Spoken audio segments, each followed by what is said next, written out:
Sweet. Alrighty, everyone. Welcome to our first annual COMPSTIG Residency Speaker Series. So a little bit about COMPSTIG, actually. It's the California Orthopedic Manual Therapy Special Interest Group. Actually, if I'm correct, founded by Dr. Landell. It's a special interest group based off in California, obviously working on providing orthopedic musculoskeletal care for healthcare consumers in California.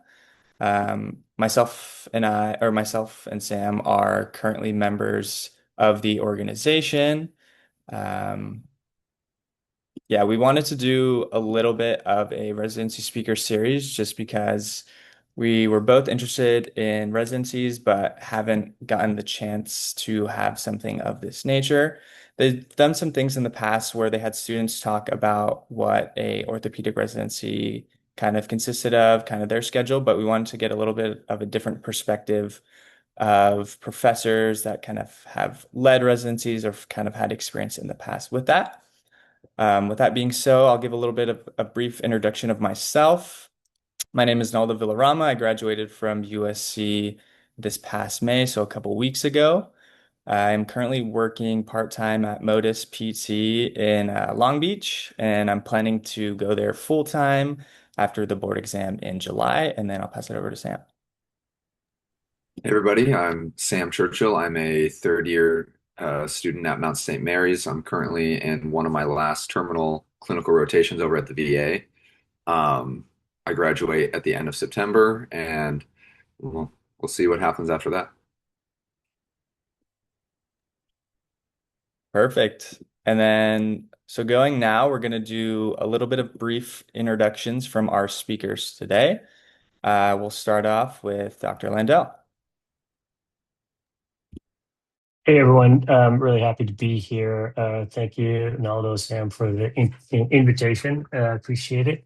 I'm a professor of clinical physical therapy at USC, or will be for the next 24 days. I'm retiring at the end of the month, but not retiring from life or retiring from PT, just from USC. I've been there for 38 years, and while I was there, I started our faculty practice with the idea that it would be a place where not only faculty could treat patients, but could be sort of a laboratory for trying things that we could pass on to the students, and a learning lab, a place where our students could work as well, and also a place where we could start our residency. And 10 years later, I was able to get our first residency started, the orthopedic residency, at our clinic. And graduated four in that first class, and that first class included John Meyer. Some of you may know John from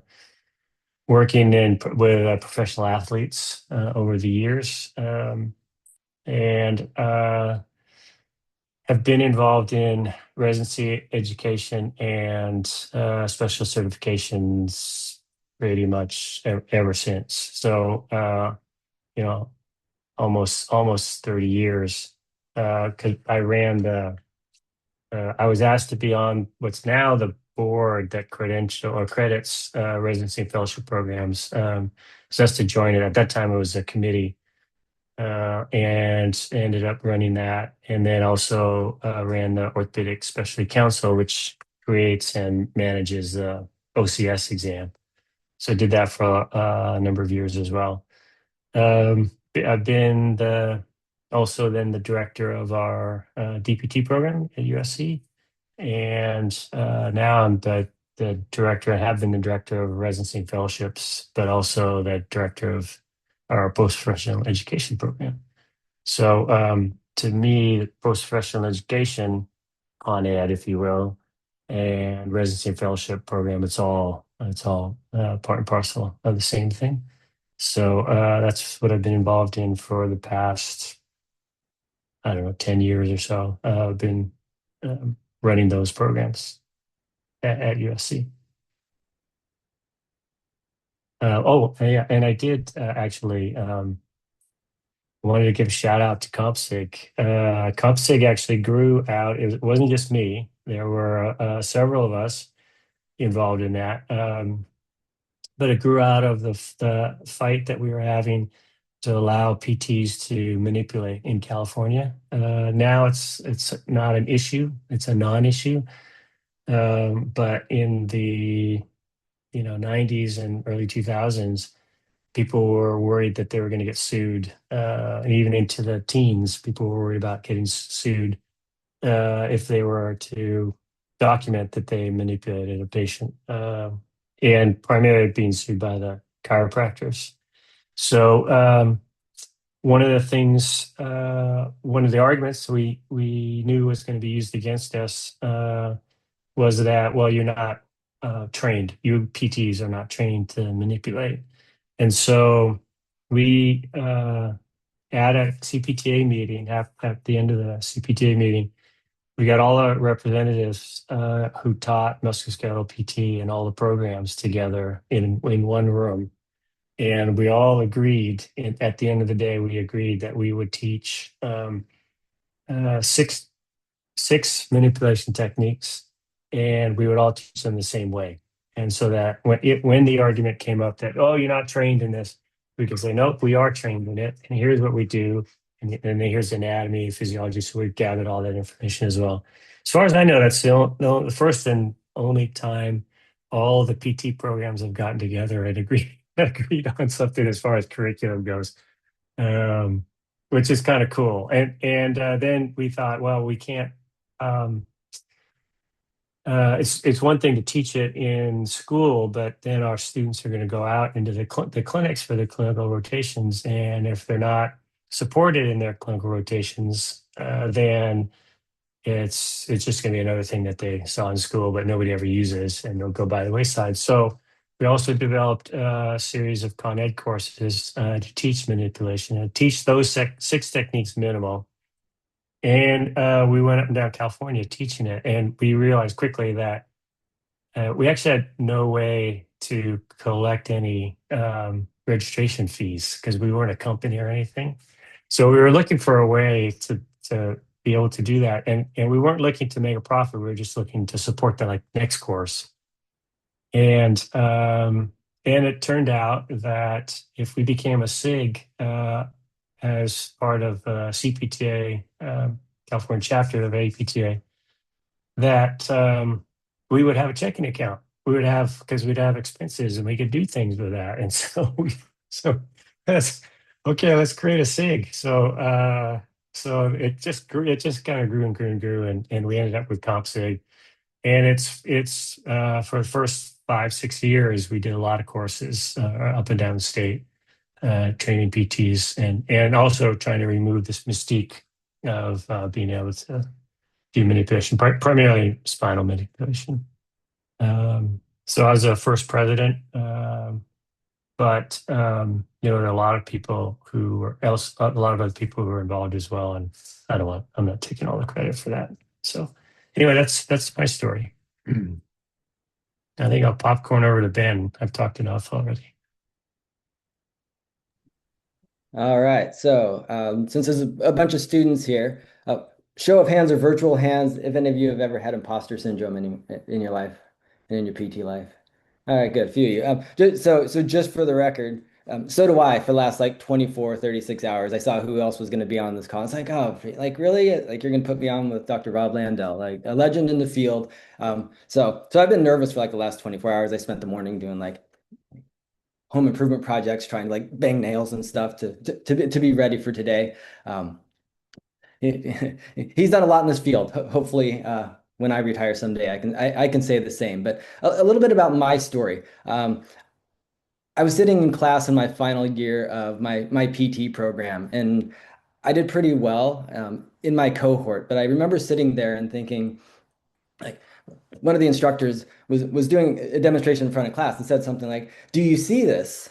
And I was sitting in the class saying, "I don't see this." And I had this fear of, how am I a really good student, yet I don't see something that the really smart professor is seeing, and how am I going to see it? Like, how am I going to figure this out? And then uh, probably within months, this guy Ron Sato shows up in class and he starts talking about this residency thing. He says, "Oh, so we're starting this residency, and what you're going to do is you're going to have a year of mentored practice with clinical specialists." And I was like, I think this is the thing that I need to do. And this is this gap that I feel like I have that somebody can take me to. So that's a bit of the beginning of my story. That was 25 years ago. The Earth was flat. Dirt hadn't been invented at that point in time. But so fresh out of school, I do a residency, and then I spend the next 17 years of my career at the same place that I did the residency. It was Healthcare Partners at the time. It became Optum over time. Um, Somewhere along that path, a few years in, I got invited to go back to Mount St. Mary's where I graduated to be an adjunct professor. So I started teaching modalities, and a few years later, it was modalities in ortho. All the while in the clinic, I was taking students year round. Probably 5 or so years in, I became clinical faculty in our residency, so I was mentoring residents in the clinic as well as teaching some of the hands-on course. And I don't know, probably 15 years into my career, I didn't realize it, but I was getting a little burned out on clinical practice. And I was lucky enough to have a manager who sat down with me one day and said, like, you don't seem your normal self. I want you to make two columns on a sheet of paper, one that says what fills your cup at this place and one that says what empties your cup at this place. So I went home and I did my homework and I walked into his office and I said something really interesting arose. And the things that filled my cup were I got to see I got to have as many students as I wanted. I got to mentor in a in a residency program. I had a flexible schedule that allowed me to go to Mount St. Mary's and teach courses. And on the thing that emptied my cup was just the day-to-day clinical practice. And the light bulb went on and said, I really like this teaching thing the most. And so I went back and got my PhD so that I could become full-time faculty at the Mount, which I've done.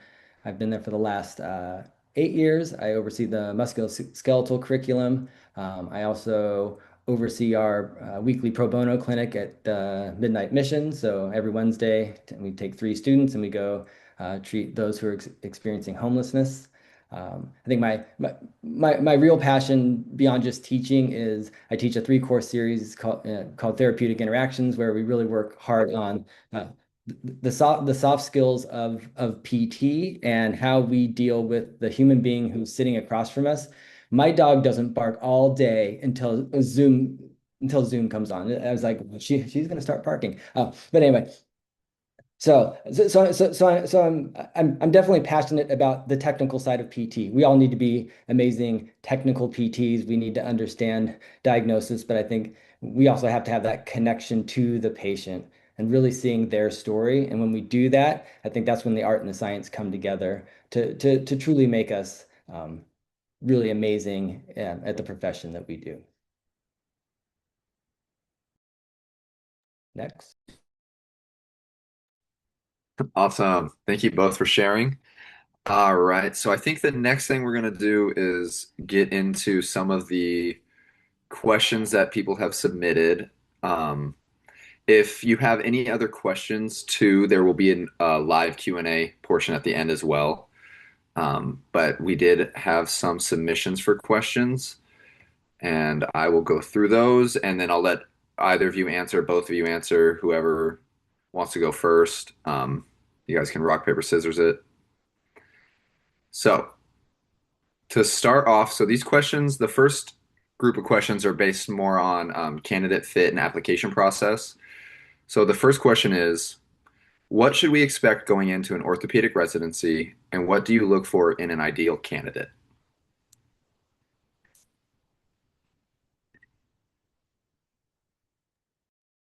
So ideal candidate, and what was the first half of that? What do I? Yeah, what should you expect going into an orthopedic residency? Oh, okay. So we Yeah, can those start are with that one first. those are two different questions. Well, let's start with the candidacy one, and then go to what you should expect. I, the way I look at it, this is my philosophy. It's shared by my directors, but not necessarily shared by everyone. But I'll just tell you what my philosophy is. I can teach you. The reason why you're in the residency is to learn, right? And there's a lot of things that I can teach you. I can teach you technique. That's easy. And I can teach you skills. I can teach you knowledge and things like that. I can't teach you how to want to be better, and I can't teach you how to be able to take constructive criticism and turn it into action. And um, the personality traits that are required to be able to be successful in a residency are not teachable, in my view. I can even teach you how to be more empathetic, but I can't teach you how to want it. And so that's kind of what I'm looking for. And I'm looking for some demonstration of that. And I'm looking for, in addition to what you're going to bring to us, is the way I look at it is I'm going to invest a year of my time in you. So what are you going to, what's my return on investment? What are you going to give back? Not to me, but to the profession, to your patients, number one, to the profession, number two, when you leave us. So what is it you want to do with this education? Um, and those are the qualities of the things that I'm looking for. And in your essays and in your interviews, if those are the things that you can emphasize and bring to the table, bring to the interview, and so on, I think that would make you a much more appealing candidate. So that's to me, that's sort of the main thing. As far as what to expect, it's going to be hard. It's going to be you're going to be working, so you have multiple bosses. So you have your work boss because you'd be working, at least in our residency, you work for 32 hours a week for most of them. So we have 7 residencies and 4 fellowships at USC, and the bulk of what you do is going to be patient care, and you get paid for that. But you have your productivity demands, and you have your documentation demands, and everything else that would go along with being a clinician. So you have your clinic boss, and then you have your mentor. So you in our residency, you get mentored 4 hours a week. So you're answering to them as well, and then you're answering to the residency director as well. In a couple of our residencies, ortho and neuro, you teach in the DPT program. So then you have your course director that you're answering to as well, and the demands that come along with that, including developing lesson plans and then delivering them and then grading, so on.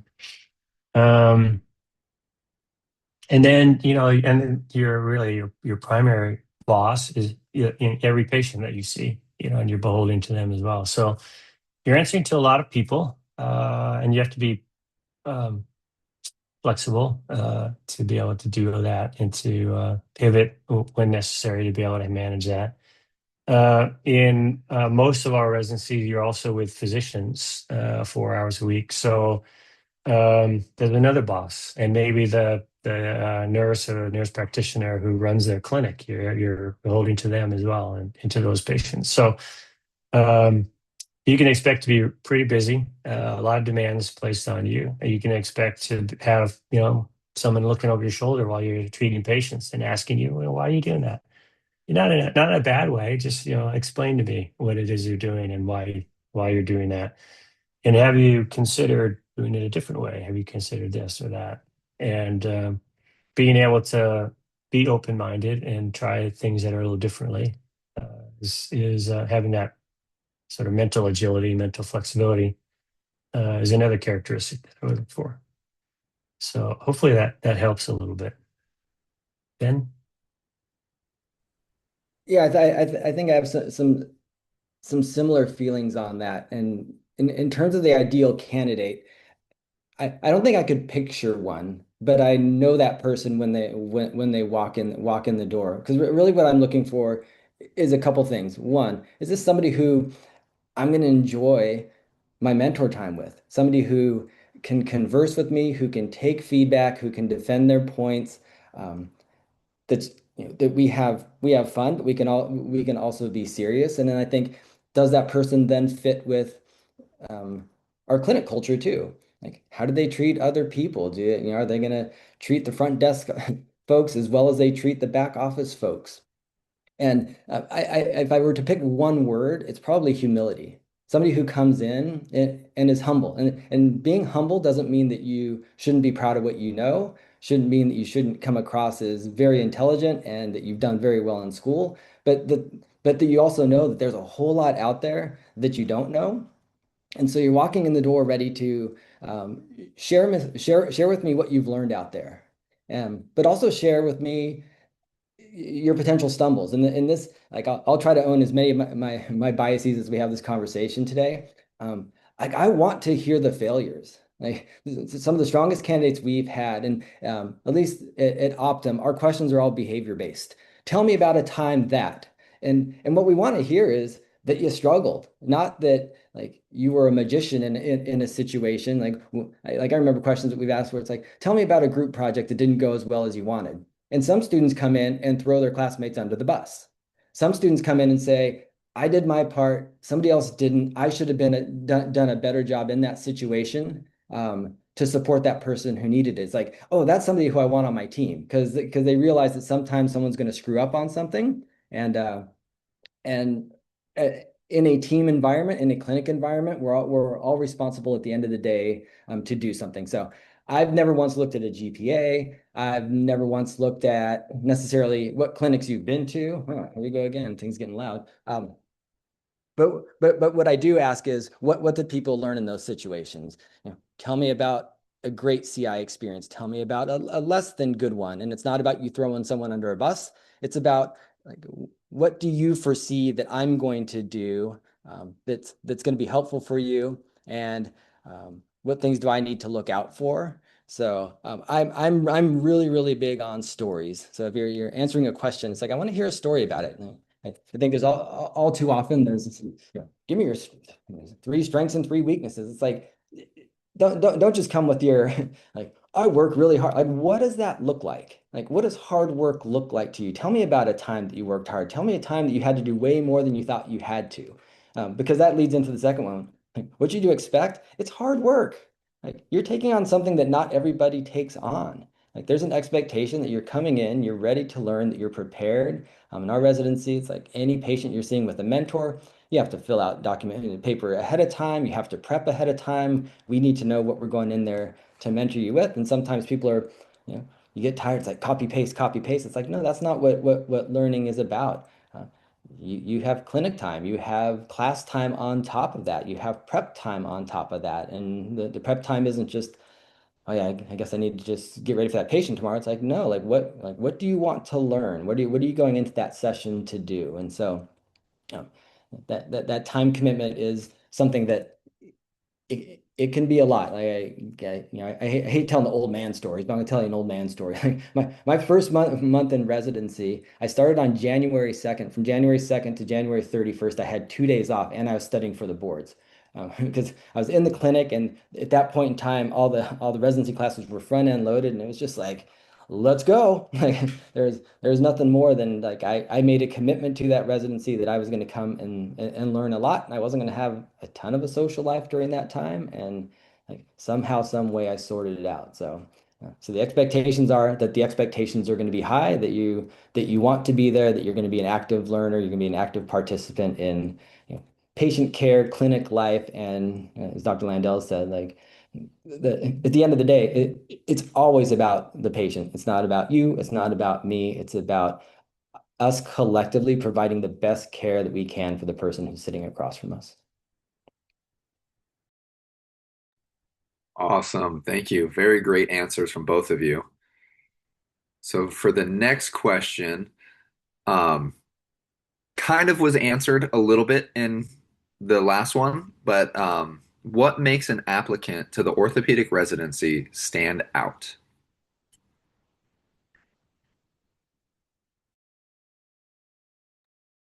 And you want to start? Yeah, yeah, that is similar but different. Um, I if I were to think about people who stood out to me, and yeah, I'm going to sound a little bit like a broken record. It's a story that captured my imagination more than something else. Because most people who come into interview to residency, they've done PT school. You graduated from PT school. You look the same. You've done clinicals. You've done, who knows, maybe you've taken a con ed course, but like most people come in looking similar. Like, there's not a big difference in your background. So it's like, what is the thing that's going to make you stand out? What is the thing that's gonna, when I walk away, and I like, there's days that we interviewed like 6 people in a day, that when I walk away, I'm like, oh my gosh, I remember that human being. And again, for me, bias here, it is a story, and it's a story that tells me that despite the fact that you're smart, despite the fact that you graduated, despite the fact that you're ready to go, that I see in you that you have something just slightly different. And I'll tell you a story. It sticks in my mind, and it may you may be like, really, that's the thing. But to this day, um, Jessica Keeler, I'll say her name because she wouldn't care if I said it anyway. She came in. I remember I can still see the seat that she was sitting in. She was a student of mine, so I already knew she was a good student. Like I knew she could handle it. But she was talking about, I just she at that time we had a different pro bono clinic at the Union Rescue Mission. And so some of the students who came in, they'd been there, and I just asked her, I said, what was a meaningful story that came out of the Union Rescue Mission? She said, well, one day I was working with this woman, and she brought in her child, and I was working with the mom, and the kid was sitting there in the corner, and he was holding a ball, and I had this conversation with the kid while I was working with the mom, and just asking him about the ball, and he said something about that he didn't know how to throw it. And she stopped and she paused there, and I said, so did you teach him how to throw a ball?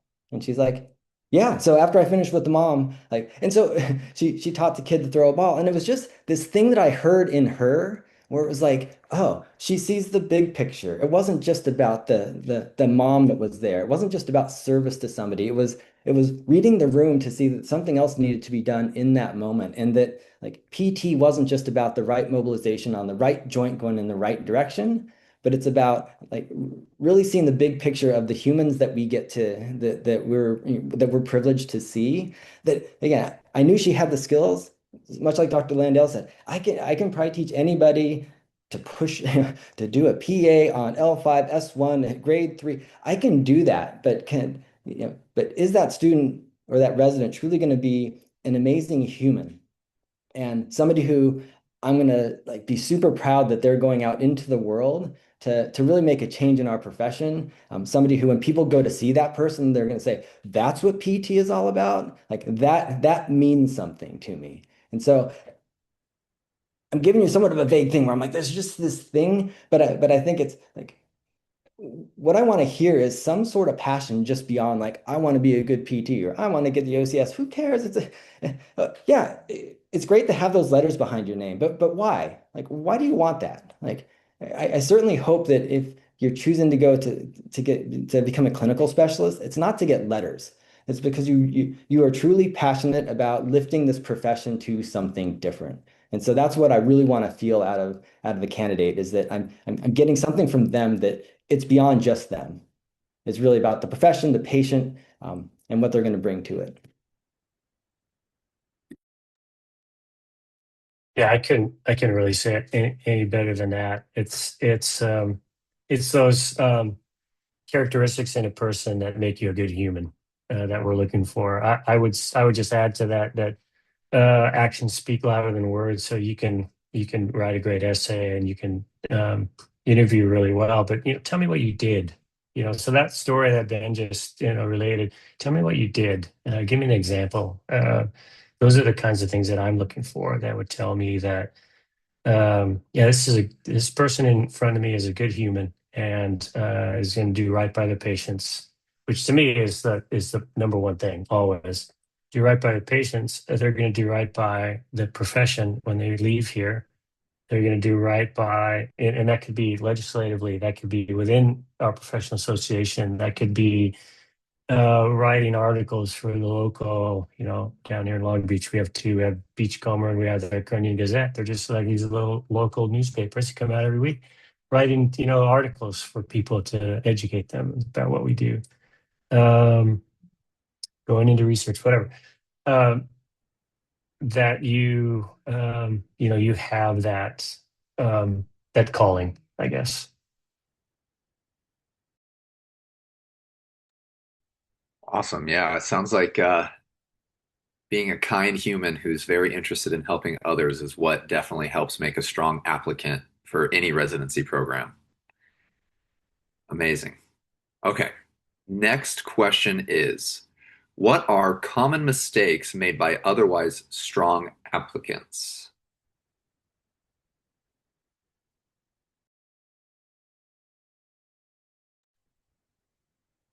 That's a good one. Well, I mean, omitting, I guess, crimes of omission are probably the biggest thing, right? So not communicating to us those qualities that we've just talked about would be the number one thing. Because if we don't see that, we get, I don't know, 50 plus applications to our orthopedic residency, and we may end up inviting back to interview like 18 or something like that. I think that's what our most recent is, 58 and 18 or something like that. So what happened to those other 40? In some way or fashion, they didn't um, convince us enough. And again, it's only on paper, that first application, the first pass, um, that they had the qualities that we were looking for, right? And so strong answers to the question, strong essays are going to go a long way. We're asking for letters of recommendation. So if you can't, let's say you're out, like okay, Sam, you're out on your last 12-week rotation. Get to know your CI, right? And let them into your, let them inside you a little bit so they get to know you a little bit so they can speak to you, speak about you, and speak to your qualifications, and not just, oh, he did great in clinic, but they can actually talk. He also did this, and he volunteered for that, and he saw a patient struggling in the waiting room and helped them. That wasn't his patient, whatever. Things like that, where and if you have conversations with them that allow them to get to know you a little bit better, and he's demonstrated to me, if I get a letter that says he's demonstrated to me that he's selfless, that he has grit, he takes my feedback, like Ben was saying, he has the culture fit, right? He takes my feedback and he takes it well. He doesn't question me. He'll stand up for himself, but it will also recognize when he's, I could do that better. So your letters is basically your letters, and your your essay that we have to judge you on. And so you know develop your relationships with your CIs or with the people that are going to write your letters, so that you get that strong letter. And it's a personal one. I mean, I'll speak to entry level, a DPT application to our entry level program, and you get a letter from, a professor. It says, oh yeah, Rob Landau was in my, bio class and he got an A. It's like, that doesn't go very far for me, but he volunteered. He asked a lot of questions, stayed after class. He volunteered, knew what my research was, volunteered. I ended up asking him to come into my lab. I had a project going on, and he, helped out with, so he's basically gone above and beyond. Obviously that student has made a connection with this professor, that the professor can now write a more in-depth letter for them, and much more in-depth, meaning much more insightful when I'm reading it. So I would say the number one issue would be to not pay attention to those things. And Ben, actually, you have more to say on that. Yeah, yeah, some similar, but I'm gonna even go back to some of the basics, like mistakes that strong applicants, and maybe I'm gonna say applicants slash people who come in to interview might make. And I'd say the first one is like professionalism. Like show up on time. Not only show up on time, be out in the lobby half an hour early. Like just be there. Dress for success. We've had people come in for interviews with holes in their shirts and shirts not tucked in and sneakers on, and like dress for success. You are doing an interview. Like make it look like you're ready. Don't make it look like you just rolled out of bed to come in. I don't care what type of clinic that is. A couple of my students are on this call right now, and I remember going for an interview. It was at a Pilates place, and I show up in my suit and tie, and they looked at me and they're like, "You didn't have to dress up that much." But guess what? By saying that, they recognized that I dressed up that much. And they recognized that I was taking it seriously. Like, we don't even wear shoes in our clinic. I'm like I don't care. Like, I am coming and I'm showing showing you that that I'm being professional in that moment.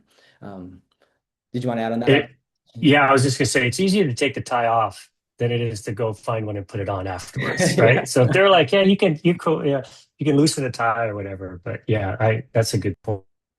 Yeah, and then I think just some other things that go along with that. Like know about the clinic, know something about it. Like you should come in and have a pretty good idea of what this residency is. If you're coming in and at the end and we say, so what questions do you have? And you say, uh, so how many hours is this? And it's like that's some pretty basic stuff that you can get online. Like ask me more. Like you should come in and say, ask questions like, what does a good resident look like? Like, what are some of your who are some of your favorite residents, and what were the qualities about them? Like, dive deep into those types of things, not the structural stuff.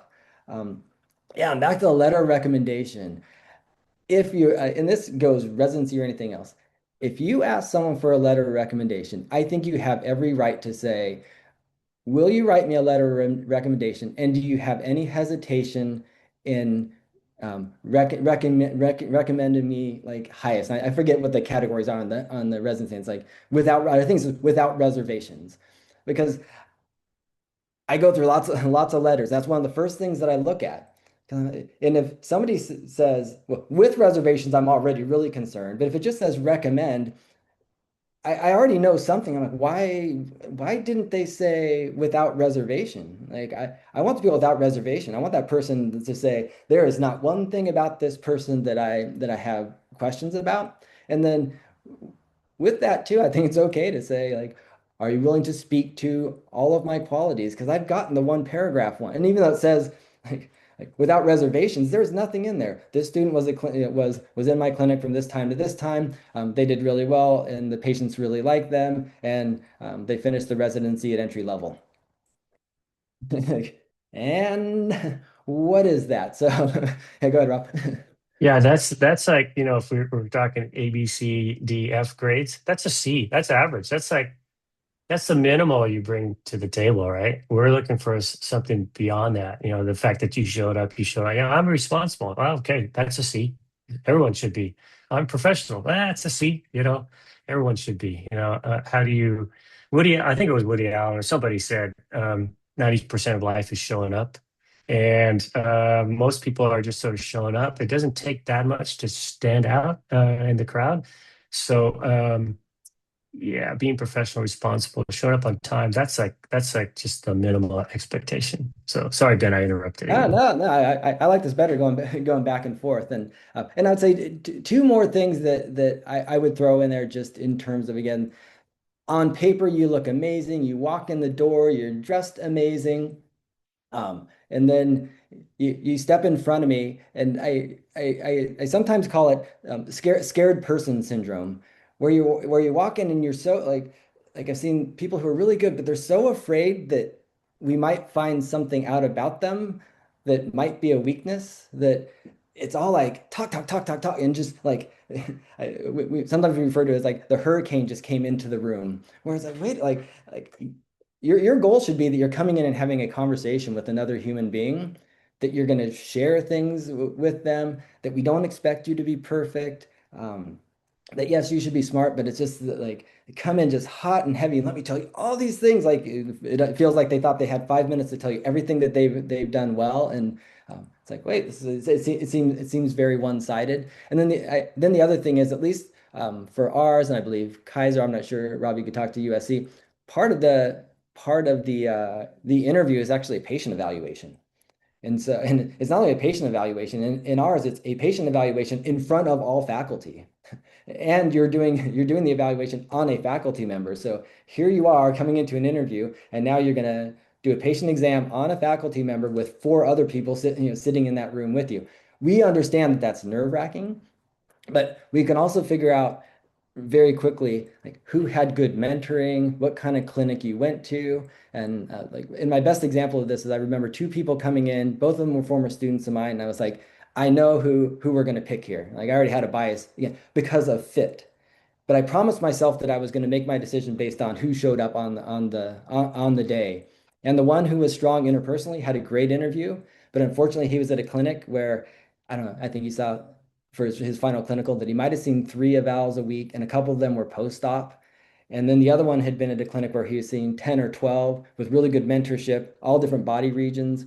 And and it showed very quickly that one was ready. One had the structure to be able to walk in on day one, that we could then take them to the next level. And the other one walked in, and as great an interview as it was, all of us were like, it's going to take 2 or 3 months to get him up to where we would expect a student to be. And now we only have 9 months to get them further. So if you go to an interview and you know there's a patient exam and you don't feel like you've had great experience, practice, practice, practice. Like come in ready, know what is expected. It's okay to ask ahead of time. Like when they offer you the interview, say, so can you tell me a little bit how the interview works? Yeah, you're going to meet with the panel for an hour, then we're going to have you do a patient eval for an hour. Then great, then know that and be ready for that.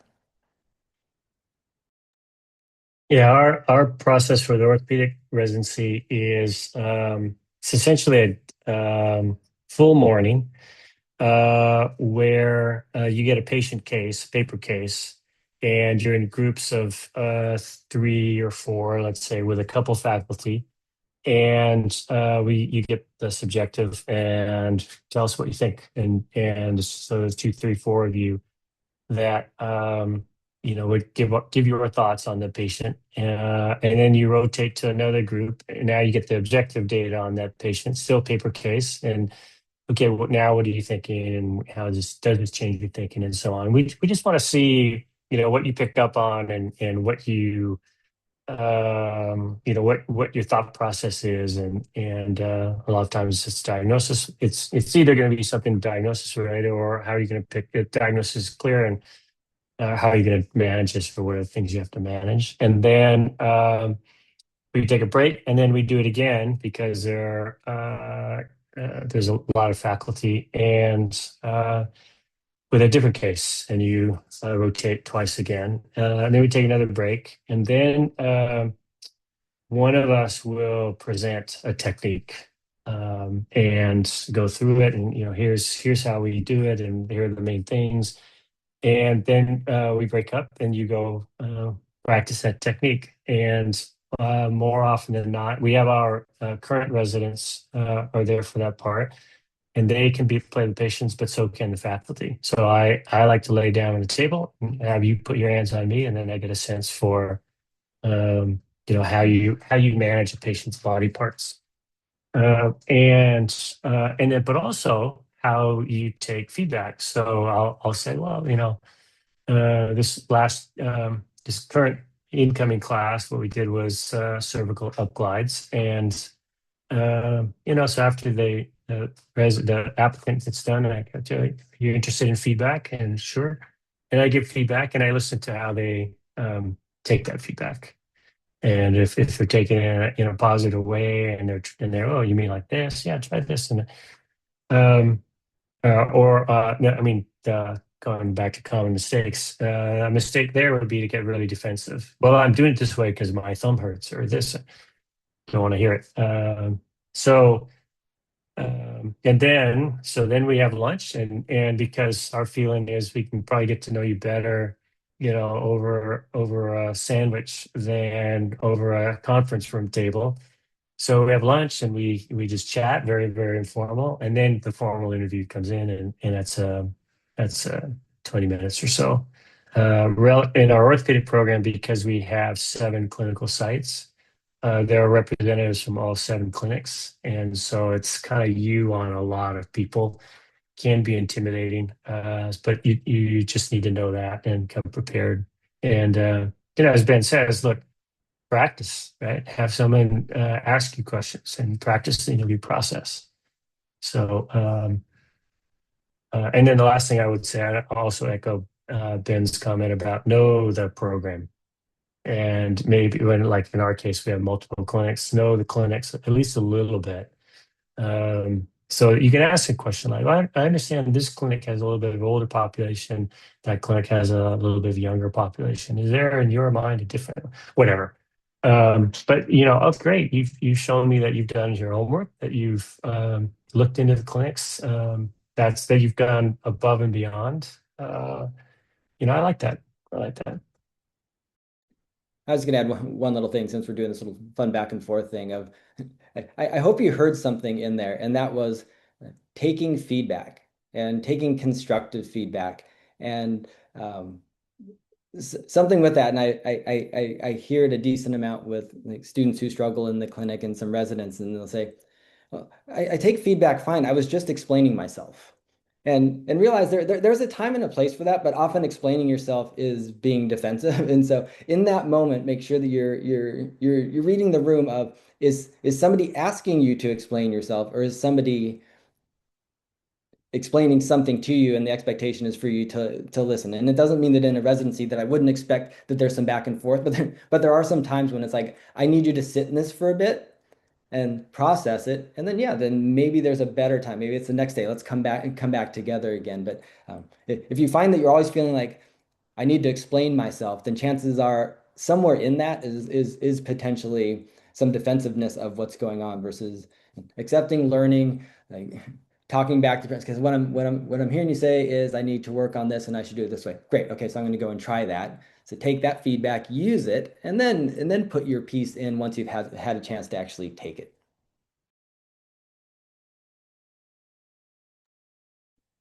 Amazing. Well, let me just say that, most of the time when people give feedback, I'm not trying to be defensive. I'm just just kidding. Sorry, Sam. Um, I didn't mean to call you out on that.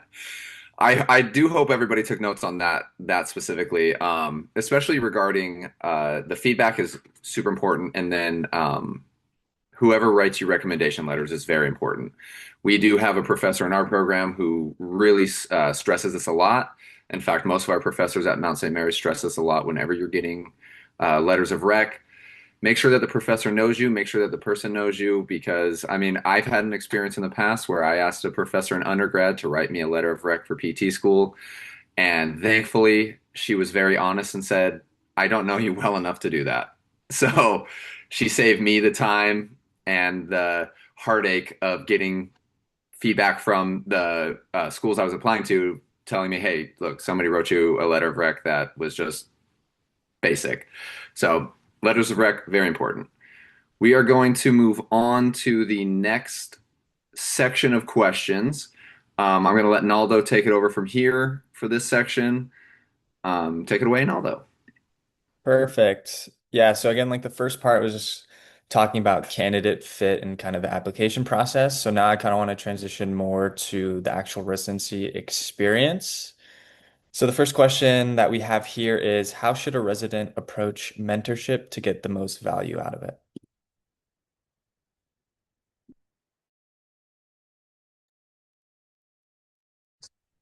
I can start, Ben. I like Ben's comment about being humble, right?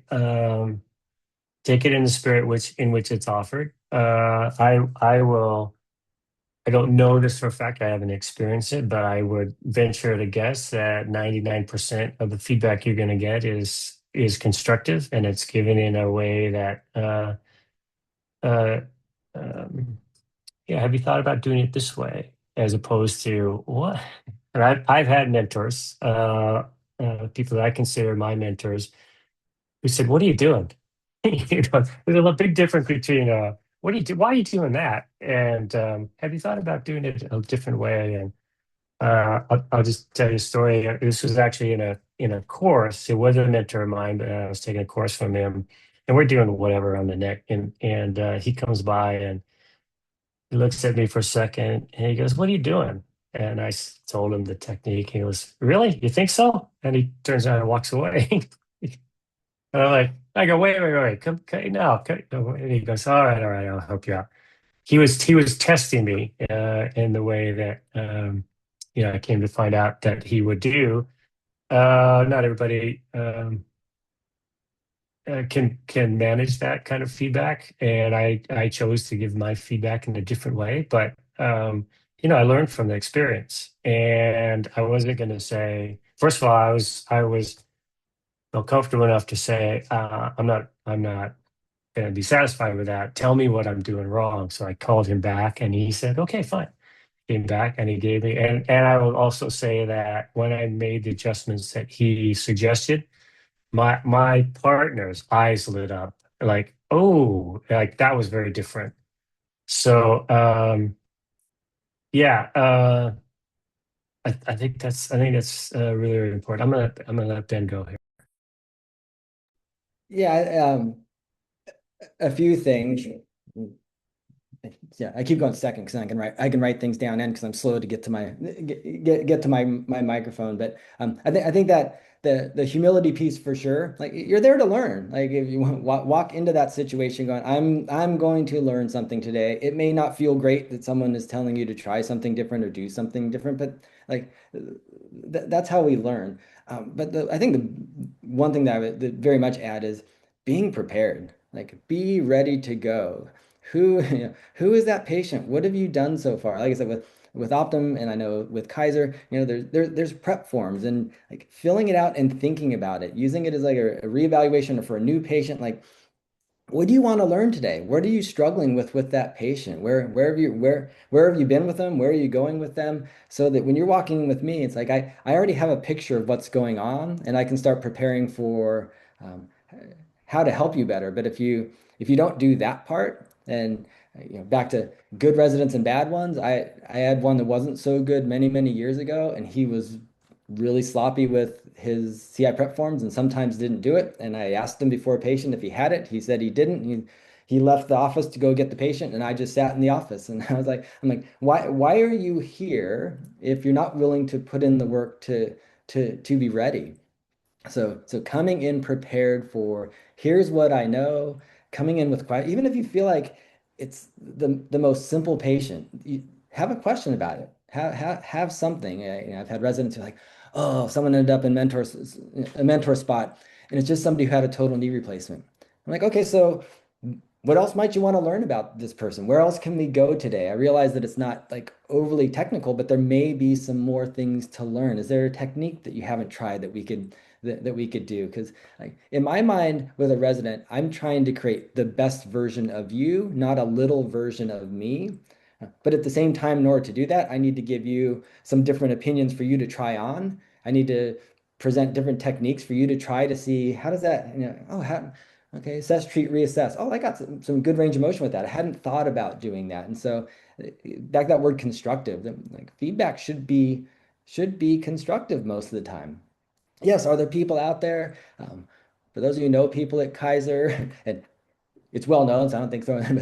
There's a mentor there, Dennis Dempsey, and like almost all residents go, oh yeah, I had Dennis, and like he'll just like grab a towel out of their hands. You're not doing this today, like right in front of the patient. But that's few and far between. I'd like to think that most are there to support you. And I think the last thing with that is.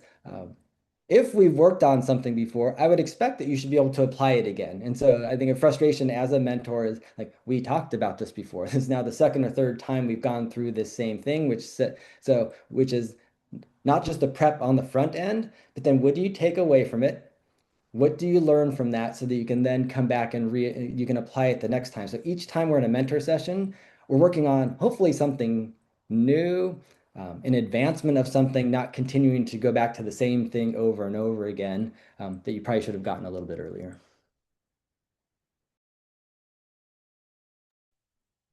So it sounds like preparation is obviously very huge and trying to get the most out of like what you can make. So kind of going off of that, what would you say separates kind of residents who maximize the experience rather than who simply kind of just complete it?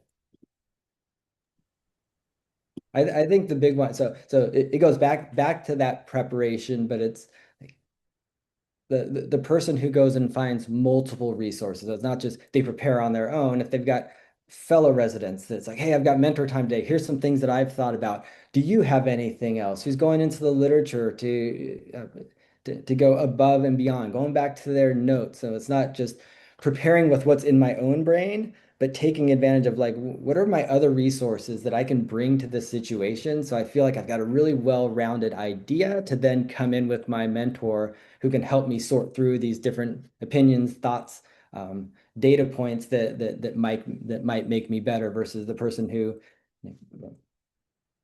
only one data point, only gathers a little bit of information to then bring into that session. So I think it's the one who really, it's the person who really wants to dig and find, I'm not going to say find the answer, but find more answers and find more potential things to do in that session to learn. Yeah, I agree 100% with that. I think it's better uh, for me, if I'm the one learning, I would rather go to the person I'm learning from and say, "This is what I think. Where am I on the right track or not? You know, am I way off base or I'm on the right track?" Um, and so, as a mentor, if a resident comes to me with that, number one, I know where they're at. If I know where you're at, then I have a starting point, and I don't waste time telling you things that you already have a strong understanding of. But it also tells me that you have done a little work. You've put some work into it, and you've thought about it, uh, and you've come to a conclusion. And then third thing it tells me is that you're open to being told, "Nah, you're going off on a wild goose chase there. How about if we look at it this way?" So you're opening yourself up to, this is my opinion. What do you think? I think it's a really, really strong way to learn.